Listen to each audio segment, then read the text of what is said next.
Ma fille dormait seule depuis un très jeune âge parce qu'elle avait seulement quelques mois et on faisait déjà un rituel.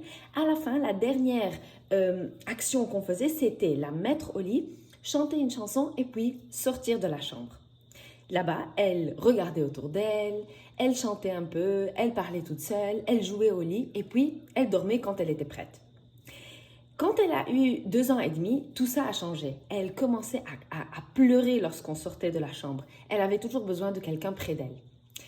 Là-bas, j'ai eu un peu mon ego qui a parlé en moi, qui a dit « Mais non, non, ma fille sait complètement dormir toute seule. On ne va pas rester près d'elle. » Mais très vite, je me suis rappelé qu'en fait, je dois prioriser son well-being. Je dois prioriser son état émotionnel.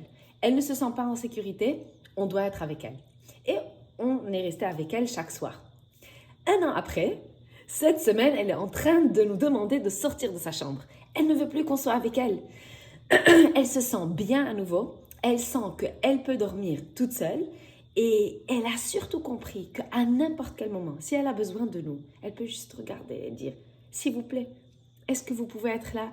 Cette fois-ci, j'ai besoin. » Quand nos enfants savent qu'ils peuvent avoir notre soutien à n'importe quel moment, ils prennent leur chemin, mais quand ils ont besoin de nous, ils savent qu'on est là.